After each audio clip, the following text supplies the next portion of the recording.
I don't like this weather, but football teams and the New York Jets and the New York Giants playing at home could be very happy with this wonderful weather to play in football. I was expecting some cold weather. The Jets will be seeing some cold weather in the second half as they got to go up to Buffalo and New England. It will be cold, probably in the next couple of weeks. But why don't we get into the Jets? And I can mock a lot of things that the Jets did wrong in that Patriots game. And it wasn't in the first half. It was in the second half. Things started to get away in the second half because of one play in the second quarter with about 2 minutes left. And Franklin Myers caused it. It was a pick six by Michael Carter II.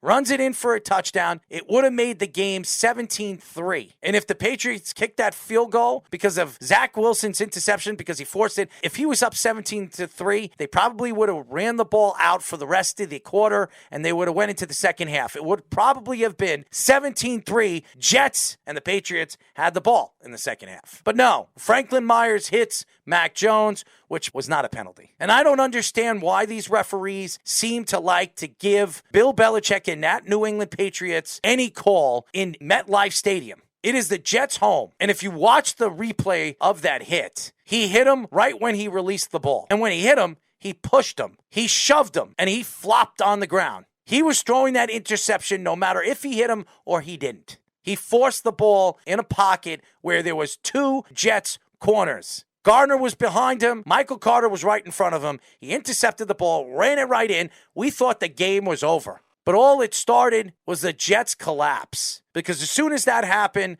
Robert Saleh was bitching on the sideline, and all the crazy things happened at the end of that quarter. The quarter ended 10-6 when it could have ended 17-3 Jets. And then the Patriots take the ball in the second half, bring it all the way down, score a touchdown. That was the end of the game. And Zach Wilson had a chance many, many times in the third and fourth quarter to get this team back into the game. And he made some mistakes, as well as he should. He's a second-year player. He is not a rookie, but he's also a player that had no preseason. Everybody's going to say, well, he played 4 games. This is his 5th game, so that was his preseason. Not when you don't throw the ball enough. Not when you had Breece Hall running the ball 90% of the time. Now the Jets have to depend on Zach Wilson's arm and him understanding the offense, where the offense has always been complexed. How many times have we heard everybody talk about Kyle Shanahan and Mike Shanahan's offense? It's been and always was complexed. You look at all these coaches that have been successful under Mike Shanahan or Kyle Shanahan. How many guys that have jobs right now under that tree? You sit here today and Jet fans would rather a plumber play than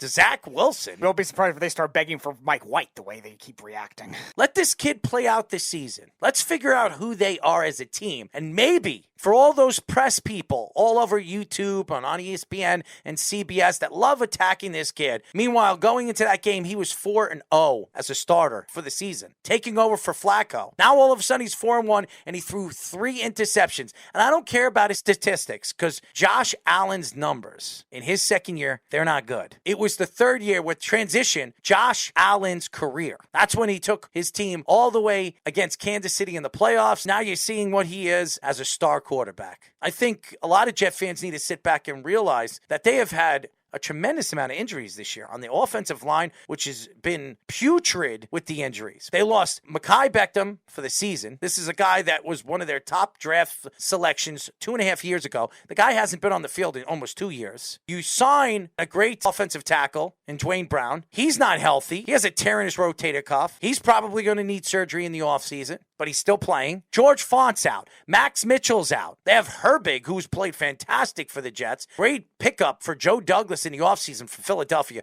a young guard that actually could play the position. Lincoln's playing, but he's fighting injuries. He brings in this Remmer kid and all these other guys that are past their prime as NFL players. But he brought him in because he's trying to use those positions as a Band-Aid for the offensive line. Losing Breece Hall, who could have been an all-pro player this year, definitely a Pro Bowl player, and Elijah Vera-Tucker, who honestly was the best offensive lineman all season long. He played multiple positions: left tackle, right guard, left guard. The only position he didn't play this year on that line was center, and he played it with ease. every single week. And losing a player of that magnitude absolutely hurts the Jets and absolutely hurts Zach Wilson's growth. But Jet fans don't want to hear that. Jet fans don't want to cry about that. No, they want to cry about how bad, how baby-like Zach Wilson is. Why does he throw with his back leg? He's not really a franchise quarterback. He's a Ryan Tannehill type of talent. How the hell do you know that? We don't know what Zach Wilson is. Not yet. I bet you by the end of this year, we'll know what he is. Because if he can get this team in the playoffs, no matter if he throws the ball 4,000 yards, 3,000 yards, or 2,000 yards, if he gets his team in the playoffs, this young New York Jet team in the playoffs, that's a miracle. Because this team is a year ahead of anything they thought they were going to be. This year was supposed to be next year, and next year was supposed to be the year after. Mike LaFleur is one of the worst offensive coordinators in professional football. He shouldn't have a job. I know he's Robert Saleh's friend. I know he's Matt LaFleur's brother, and Robert Saleh was Matt LaFleur's best man, and they're buddy-buddy. So what does that mean? We have to keep Mike LaFleur because you're buddy-buddy with his brother? Mike LaFleur has been absolutely horrendous. He is hurting Zach Wilson's growth. And the reason why has to do with coaching. Mike LaFleur has always been a guy that's been very stubborn with his offensive schemes. Reluctance to use certain players have definitely hurt them in certain games this year. Even games that they've won have been uglier because of that. Now, in this game, I thought Bill Belichick was going to try to take out Garrett Wilson. He tried to take out Denzel Mims. Garrett Wilson was able to emerge looking good for the first quarter and a half. The routes he was running, he had that jet sweep that got a big chunk of yards, and they were doing good concepts all of a sudden. I thought Mike LaFleur was actually coaching well, and then all of a sudden, he just went away from it. He just changed his mind all of a sudden. The second half game plan was just awful. As for Zach Wilson, Jets fans, I wouldn't just overreact. God forbid a young quarterback has one bad game out of 5 games that they've played this season. Look at Justin Herbert. Justin Herbert won Rookie of the Year. He played awful against the Patriots his rookie year. Are Chargers fans trying to run out Justin Herbert? Do you know why Jet fans can't stand Zach Wilson? Because they were so worried about numbers. They want to see 3 touchdowns. They want to 350 yards, and they want to see him dominate the air. That is not right now Zach Wilson's game. And it's also not the circumstances. Look at all the offensive linemen that are hurt. I said last week Elijah Vera Tucker's injury was more brutal than Breece Hall because Elijah Vera Tucker is a very unique prototype of an offensive lineman that not every team has one of on their roster. Like, there's only a few guys that can move around the way Elijah Vera Tucker does. And play at the top of his game. Yeah, so you're not going to just replace that overnight in terms of those concepts. That takes another element of your game away. You got a new running back in James Robinson you just trade for. He was a little rusty coming over. He hasn't been playing a lot recently with Jacksonville. You'll see more of him this week. Yeah, you should, but still, this game was just a bad opportunity for that kind of thing to happen. And then you have a guy in Bill Belichick who's been a defensive wizard for a while. Especially against the Jets. Right, will know how to take away your top tendencies. And Denzel Mims was considered that security blanket last week in the second half, so they took him away. And Garrett Wilson did his thing. He played a great game, but that was really it. Yeah, roughing the passer call, definitely questionable, but you look at the discipline as a whole, still wasn't great. It looked like very much a lot of last season, too. And Robert Saleh is supposed to be known for his discipline. There were a lot of close calls with these other late hits, too, that maybe could have been called because that kind of thing could definitely cost them. And then there's the New York Giants. And I know a lot of Giant fans thought going into Seattle, this was a win-win for them. It really became a loss. And I believe Geno Smith has been one of the hottest quarterbacks in the NFL. He has played fantastic this year. The offensive line has been one of the better offensive lines in the NFL. This offensive line was one of the worst offensive lines for 5 years under Russell Wilson. They trade Russell Wilson to the Broncos. They get all those picks. And then they rebuilt that offensive line in one offseason through the draft. And now Geno Smith is eating the berries of that offensive line because you can't touch him. He is getting more than 5 seconds to get that ball out of the pocket, either running or throwing it. It's been fun. This is a great story. For all the trials and tribulations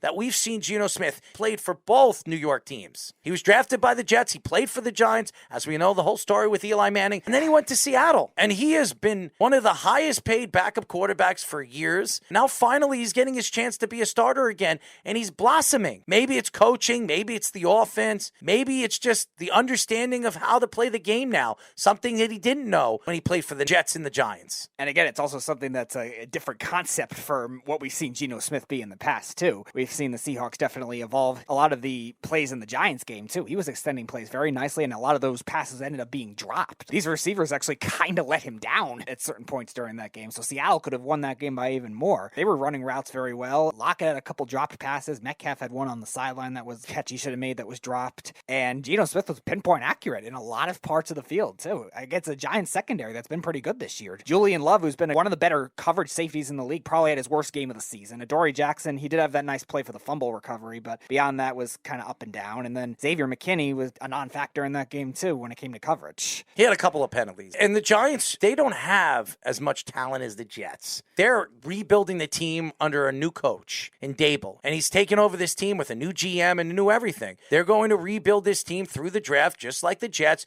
just like every other team. And I'm not going to blame Jones. Daniel Jones did what he needed to do in the game. I don't blame the coaching either. They just walked into a wall, a very hot wall in Seattle. Seattle's defensive coaching was exquisite in that game. Really did a good job taking away the flats. They did a good job taking away those screen passes that they used a lot of in By the last way, two games. Walker, the running back over there in Seattle, is fantastic. In his last 3 games, he has more yards run by carry than any running back in the NFL. It's really unbelievable. The best thing that could ever happen, and I'm not wishing hurt on any player, is when Penny got hurt and they had to bring Walker in. That changed everything. Don't forget about this, too. Chris Carson retired in the offseason, too. He was stealing carries there, too. Maybe they don't even draft Kenneth Walker if that happens. Unbelievable. Really, really fun to watch. And the Giants lost a game that they really had no business even being in. Between all their mental mistakes, too, the 2 fumbles, a lot of the penalties like you were talking Seattle about. kept them in the game. Leonard Williams did have a couple penalties, too, but he actually played well for the most part. He had his first sack in that Finally game. had his first sack, but they took away the outside. Seattle's 2 tackles won the outsides, and that was a big, tough test for the Giants